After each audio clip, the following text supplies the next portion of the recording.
نحمده ونصلي على رسوله الكريم أما بعد فأعوذ بالله من الشيطان الرجيم بسم الله الرحمن الرحيم إن الشيطان لكم عدو فاتخذوه عدوا صدق الله العظيم وبلغنا رسوله النبي الكريم ونحن على ذلك لمن الشاهدين والشاكرين والحمد لله رب العالمين اللهم صل على سيدنا محمد وعلى آل سيدنا محمد وبارك وسلم۔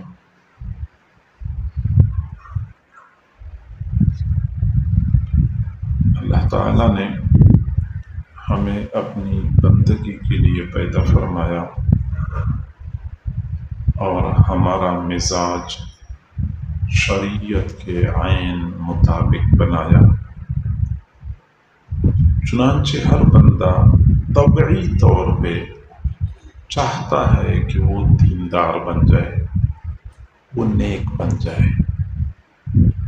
ماحول کی عدم موافقت، شیطان کے تسلط یا نفس کی سرکشی کی وجہ سے اگرچہ ہم نیک نہیں بن پاتے، تاہم دل میں یہ چاہت، یہ خواہش موجود ہوتی ہے کہ کاش کہ ہم بھی نیک بن جاتے۔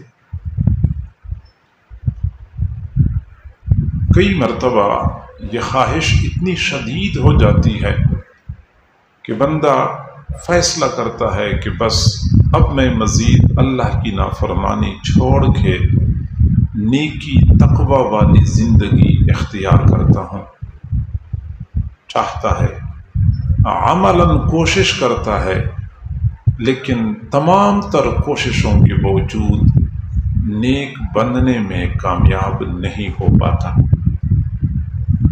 دعائیں مانگتا ہے، اپنے آپ کو کوستا رہتا ہے کہ کیوں میں 5 وقت نماز کی پابندی نہیں کرتا، کیوں میری فجر کی نماز رہ جاتی ہے، کیوں موبائل کی اس غلط عادت سے مجھے چھٹکارا کیوں نہیں ملتا۔ یعنی اپنے آپ کو بھی کوستے رہتے ہیں، دعائیں بھی مانگتے رہتے ہیں، کوشش بھی کرتے رہتے ہیں، لیکن پھر بھی گناہوں سے بچنے میں، نیک بننے میں کامیاب نہیں ہو پاتے۔ اس کی وجہ کیا ہوتی ہے تو سمجھ لیں کہ اللہ تک پہنچنے میں، نیک بننے میں ہمارے لیے 3 چیزیں رکاوٹ ہیں۔ 3 چیزیں رکاوٹ ہیں۔ سب سے پہلی رکاوٹ شیطان ہے جو ہمیں اللہ کے قریب نہیں ہونے دیتا۔ دوسری بڑی رکاوٹ ہمارا اپنا نفس ہے، اور تیسری بڑی رکاوٹ گرد و پیش کا ماحول ہے، یا دوست احباب ہیں، یا پورا معاشرہ ہے، یا آج کل کے یہ حالات ہیں۔ یہ 3 رکاوٹیں ہیں جن کی بنا پہ ہم اللہ کے قریب نہیں جا سکتے۔ اب ان 3 رکاوٹوں کی حقیقت کیا ہے، اور ان 3 رکاوٹوں سے بچ کے ہم اپنی منزل پہ کیسے پہنچ سکتے ہیں، یہ بات میں نے آپ سے عرض کرنی ہے۔ آپ توجہ فرمائیں گے تو بات سمجھ میں آ جائے گی۔ ہمارے لیے سب سے بڑی رکاوٹ شیطان ہے۔ شیطان کون ہے؟ شیطان کی حقیقت کیا ہے؟ شیطان کا مقابلہ کرنے کا ہمارے پاس طریقہ کیا ہے؟ تو سمجھ لیں کہ شیطان حقیقت میں جنات کے خاندان میں سے ہے۔ قرآن مجید میں اللہ تعالیٰ نے واضح طور پہ فرمایا کان من الجن، کہ یہ جنات میں سے ہے، لیکن عبادت کی وجہ سے، ریاضت کی وجہ سے اس کو فرشتوں کی جماعت میں جگہ مل گئی تھی۔ لیکن اس کی بدبختی کا دن وہ دن تھا جب اللہ تعالیٰ نے فرشتوں کو حکم دیا کہ حضرت آدم علیہ السلام کے سامنے سجدہ کر لو، تو سارے فرشتوں نے سجدہ کیا، اس نے انکار کر دیا۔ جب انکار کیا تو اللہ تعالیٰ نے فرمایا فخرج منہا فإنک رجیم، میرے دربار سے نکل جا، تو مردود ہے۔ شیطان نکل رہا تھا، لیکن نکلتے نکلتے اس نے ایک بات کہی، فَبِعِزَّتِكَ لَأُغْوِيَنَّهُمْ أَجْمَعِينَ، اے اللہ تیری عزت کی قسم، جس آدم علیہ السلام کی وجہ سے مجھے دربار سے نکالا جا رہا ہے، میں آدم علیہ السلام کی اولاد کو سب کے سب کو گمراہ کر دوں گا۔ قسم کھائی، اللہ تیری عزت کی قسم۔ اور صرف یہ نہیں کہ قسم کھائی، بلکہ اپنی اسی قسم کو پورا کرنے کے لیے دن رات ایک کر کے کام میں لگ گیا۔ چنانچہ اس نے اپنی زندگی کا مقصد بنایا ہوا ہے کہ اللہ کے بندوں کو اللہ کی بندگی سے ہٹا کر اپنی پیروی پہ لگانا ہے۔ نہ دن دیکھتا ہے نہ رات دیکھتا ہے، نہ یہ کبھی تھکتا ہے نہ بیمار ہوتا ہے، نہ بھوک اور پیاس لگتی ہے، نہ کبھی کسی سے مایوس ہوتا ہے کہ اب یہ مولوی بن گیا تو اس کا پیچھا کرنے کا کوئی فائدہ نہیں، یہ حاجی صاحب بن گئے ہیں اب اس کو گمراہ نہیں کیا جا سکتا، یہ تبلیغی صاحب بن گئے ہیں اب اس کا پیچھا کرنے کا کوئی فائدہ نہیں، مایوس نہیں ہوتا، ہر کسی کا پیچھا کرتا ہے۔ نہ اس کی بیوی بچوں کے جھنجٹ ہیں، نہ نیند آتی ہے، نہ بیمار ہوتا ہے، دن رات ایک کر کے اسی کام میں لگا ہوا ہے کہ اللہ کے بندوں کو کیسے ورغلایا جائے تاکہ اللہ کی بندگی چھوڑ کے میری پیروی شروع کر دے۔ اور ہمیں نظر آتا ہے کہ یہ اپنے اس پختہ عزم کی بنا پہ اور شب و روز کوششوں کی بنیاد پہ کامیاب بھی ہوتا ہے۔ یہ ہمارے لیے سب سے بڑا دشمن، سب سے بڑی رکاوٹ، اور اس رکاوٹ کو ختم کرنے کے لیے یا اس دشمن کے شر سے بچنے کے لیے ہمارے پاس بالکل سادہ اور آسان اصول، کوئی زیادہ منطق اور فلسفے کی بنیاد پہ دلائل کی بات نہیں کر رہا، کوئی زیادہ پیچیدہ اور مغلق علاج آپ کو نہیں بتا رہا، میں قرآنی تعلیمات کی روشنی میں بات کرتا ہوں کہ شیطان کے شر سے بچنے کا سب سے زیادہ مؤثر طریقہ اللہ کی یاد ہے۔ اللہ کی یاد شیطان کے شر سے بچنے کا سب سے زیادہ آسان طریقہ ہے۔ حضور صلی اللہ علیہ وسلم نے فرمایا ان اللہ جاثم علی قلب ابن آدم فاذا ذکر اللہ خنس واذا غفل رجع، شیطان انسان کے دل پر سونڈ گاڑ کے بیٹھ جاتا ہے اور اسی سونڈ کے ذریعے انسان کے دل میں گناہوں کے وساوس اور خیالات ڈالتا رہتا ہے، اور یہ بندہ جب اللہ کو یاد کرتا ہے شیطان پیچھے کو بھاگ جاتا ہے، اور جب یہ اللہ کی یاد سے غافل ہو جاتا ہے شیطان واپس لوٹ کے آ جاتا ہے اور اس کے دل میں پھر گناہوں کے خیالات ڈالنا شروع کر دیتا ہے۔ اب یہ سادہ سی بات ہے کہ ذکر کرے شیطان بھاگ جاتا ہے، غافل ہو شیطان آ کے مسلط ہو جاتا ہے،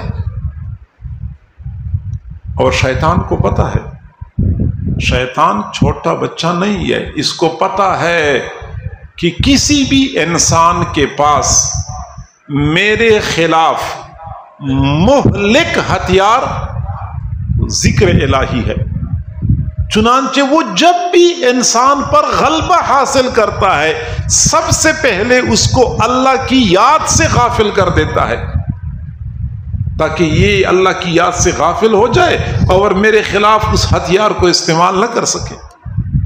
استحوذ علیہم الشیطان فانساہم ذکر اللہ، شیطان نے ان پر تسلط حاصل کر لیا، پھر شیطان نے ان کو اللہ کی یاد سے غافل کر دیا۔ شیطان سب سے پہلا کام یہ کرتا ہے کہ بندے کو اللہ کی یاد سے غافل کر دیتا ہے تاکہ میرے خلاف یہ ہتھیار استعمال نہ کر سکے۔ چنانچہ دنیا کا دستور ہے، ایک دشمن اگلے دشمن پر غلبہ حاصل کرتا ہے، جو ہی غالب ہوتا ہے سب سے پہلا کام یہ کرتا ہے کہ ہینڈز اپ، ہینڈز اپ کا معنی ہاتھ کھڑے کر دو، اسلحہ پھینک دو، تاکہ اس کے پاس اسلحہ ہی نہ رہے، میرے خلاف کوئی اقدام ہی نہ کر سکے۔ شیطان یہی کچھ کرتا ہے۔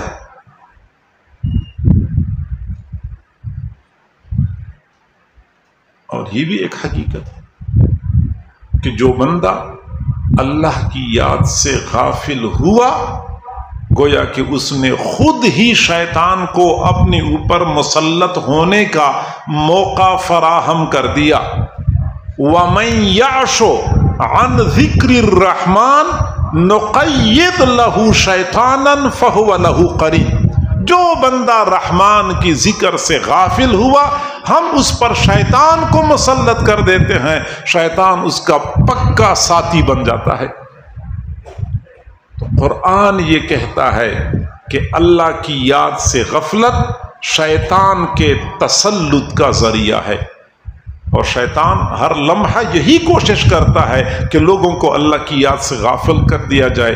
انما یرید الشیطان ان یوقع بینکم العداوۃ والبغضاء فی الخمر والمیسر ویصدکم عن ذکر اللہ، اور شیطان کی پوری کوشش ہوتی ہے کہ اللہ کے بندوں کو اللہ کی یاد سے غافل کر دیا جائے۔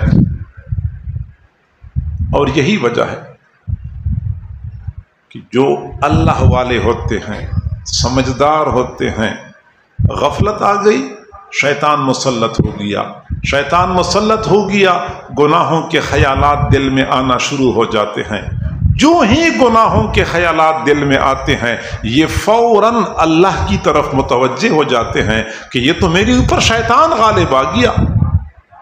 قرآن مجید میں اللہ تعالیٰ نے یہی حقیقت بیان فرمائی ہے، ان الذین اتقوا اذا مسهم طائف من الشیطان تذکروا فاذا هم مبصرون، وہ تقوی والے جب ان کے اوپر کوئی شیطانی خیال آتا ہے، گناہوں کے خیالات دل میں آتے ہیں تو فوراً بیدار ہو جاتے ہیں، اللہ کی یاد میں مگن ہو جاتے ہیں۔ فَإِذَا هُمْ مُبْصِرُونَ، ان کی آنکھیں کھل جاتی ہیں کہ یہ تو شیطان ہم پہ حملہ آور ہو رہا تھا۔ تو میرے بھائیو، سب سے بڑا دشمن شیطان، اور شیطان کے لیے بہترین اور مؤثر علاج وہ اللہ کی یاد ہے، لیکن ہم اللہ کو یاد نہیں کرتے ہیں تو بہت تھوڑا یاد کرتے ہیں۔ کتنا تھوڑا؟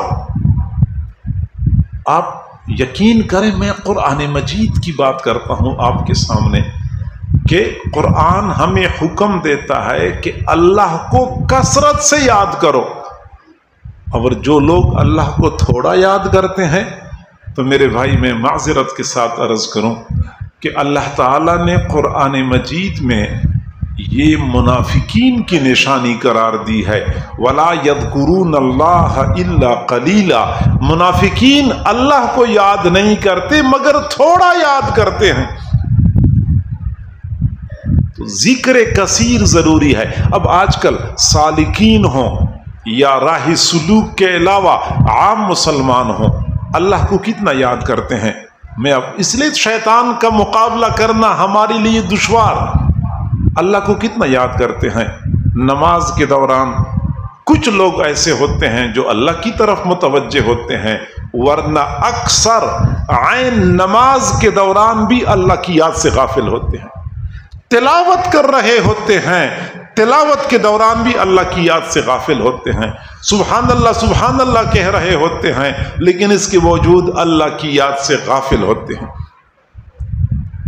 تو شیطان ہم پہ مسلط کیوں نہیں ہوگا؟